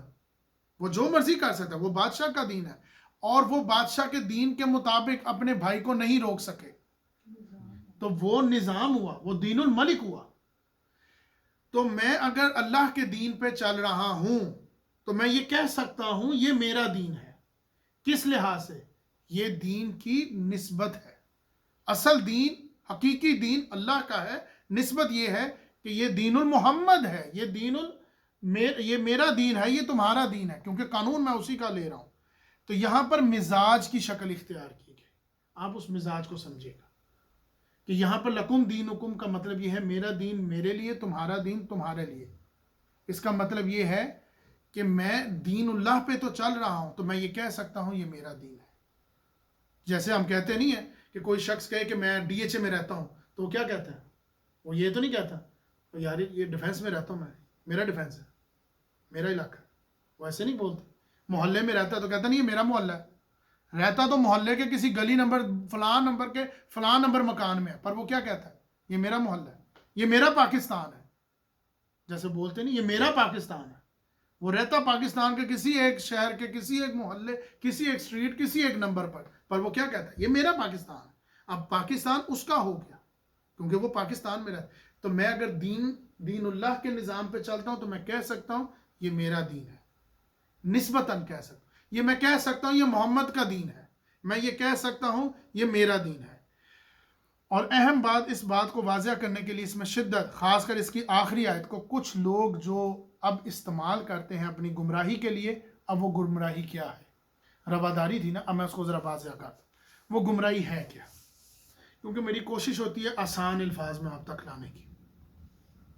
اب وہ گمراہی کیا، توجہ فرمائی، کیونکہ میں نے آپ کو دین کلیئر کر دیا. وہ کہتے ہیں ٹھیک ہے بھائی یہ ان کا دین ہے، یہ ہمارا دین ہے، تو پھر جھگڑا کس چیز کا؟ یہ تمہارا دین ہے. میں فرقے کی بات نہیں کر رہا، میں سمجھا رہا ہوں اس بارے میں کہ آؤ اللہ کے احکامات پر. تو وہ کہتے ہیں یہ ٹھیک ہے بھائی یہ تیرا دین ہے، یہ میرا دین ہے، تو مجھے تنگ نہ کر. یا وہ اکثر کہتے ہیں میں جانوں میرا رب جانے، میرا معاملہ جانے، تو اللہ کے والے، تو آگے ہو جا. تو کیونکہ نہ ہم ان کے دین کی نفی کر رہے ہیں، نہ ہم اپنے دین کی نفی کر رہے ہیں، تو وہ اپنے گھر خوش، میں اپنے گھر خوش، تو پھر جھگڑا کس بات کا ہے؟ تو جھگڑا اس بات کا ہے کہ اگر یہ تیرا دین ہے، یہ میرا دین ہے، یہ اس کا دین ہے، یہ اس کا دین ہے، تو اجتماعی طور پر دین ہے کس کا؟ اجتماعی طور پر یہ کسی کا دین نہیں ہے۔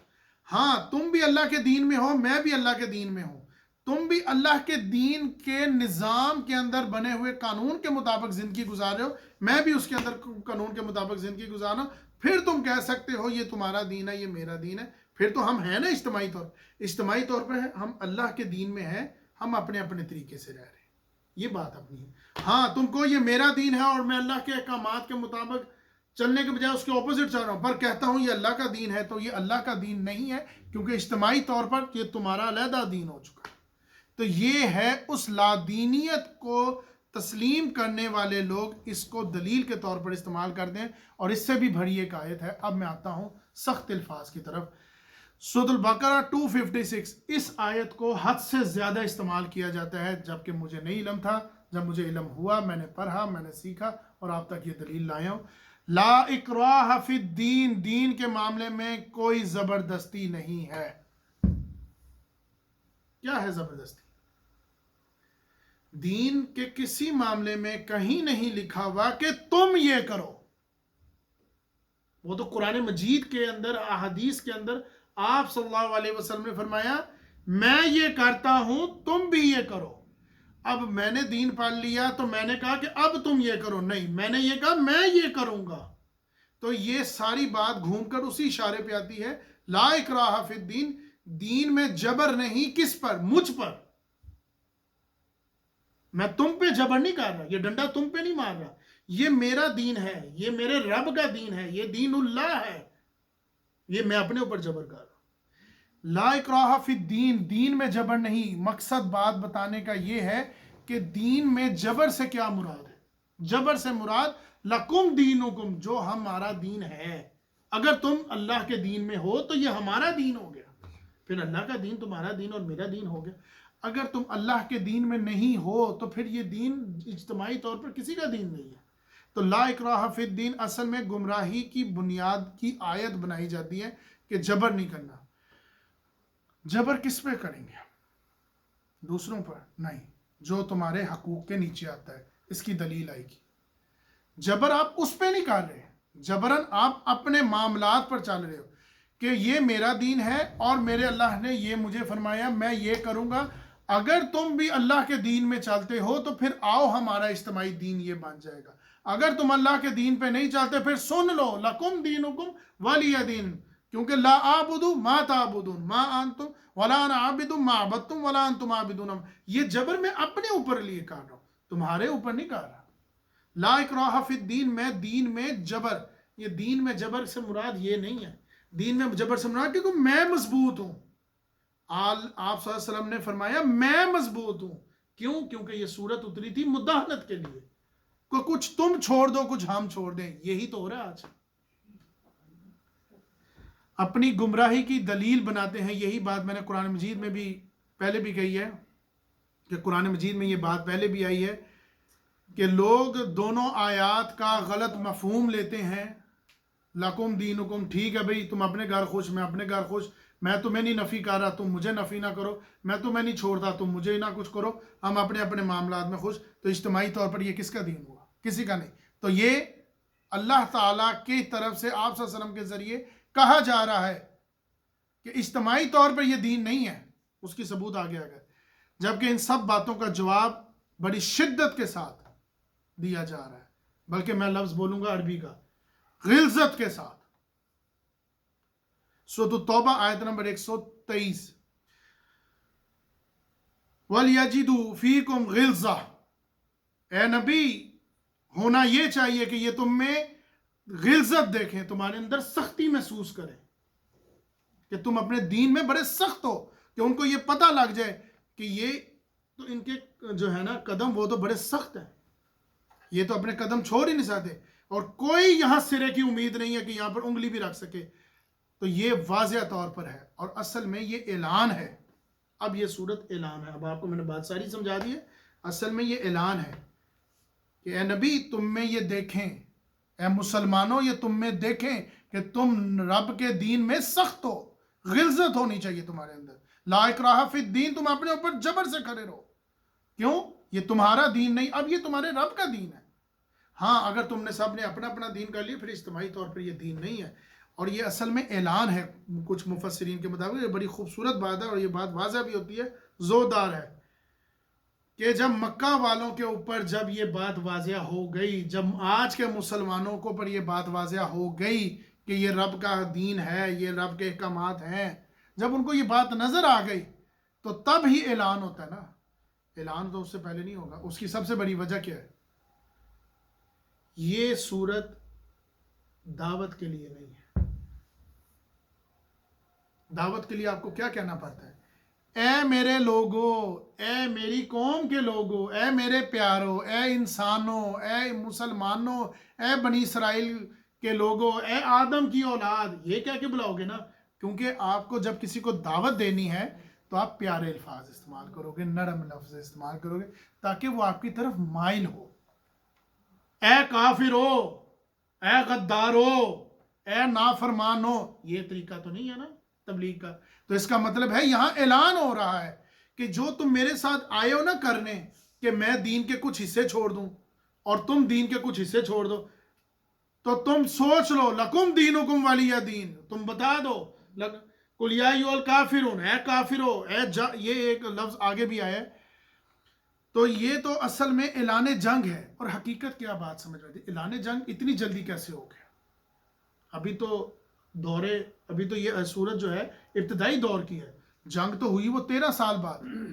تو یہ بیسیکلی اصل میں کس وجہ سے کیا گیا؟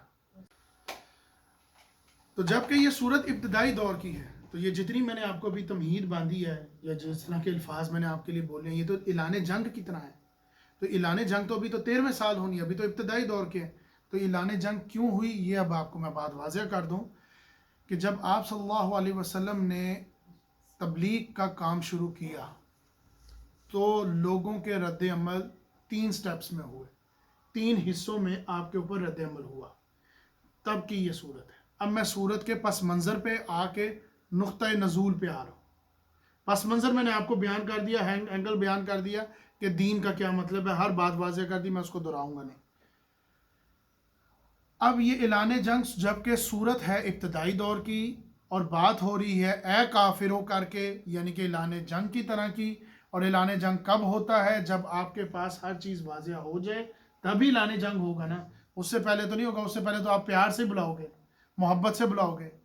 تو یہ اعلان جنگ کیوں بولا جا رہا ہے؟ اب اس کی وجہ کیا تھی؟ وہ یہ تھی، اب نزول کا مقصد یہ پر تھا کہ جب آپ صلی اللہ علیہ وسلم نے دعوت شروع کی تو 3 حصوں میں لوگوں کی رد عمل ہوا. پہلا مرحلہ کیا تھا؟ استزاد کا، چٹکیوں میں اڑا دینا، یعنی کہ یہ تو پاگل ہے، نعوذ باللہ، یہ تو دیوانہ ہے، یہ تو مجنون ہے، اس کے اوپر آسیب آ گیا ہے. اس کو بولتے ہیں وربلی پرسیکیوشن، زبانی کلامی حملہ کرنا، ظلم کرنا. کہ اگر ہم نے اس کو زبانی کلامی کہہ دیا تو اس کی ول پاور کہیں نہ کہیں ختم ہو جائے گی اور یہ بڑھ جائے گا. تو اگر اصل قائد ہی مار گیا تو پھر فائدہ کیا؟ ہمیں باقیوں کو کچھ کہنے کی ضرورت ہی نہیں.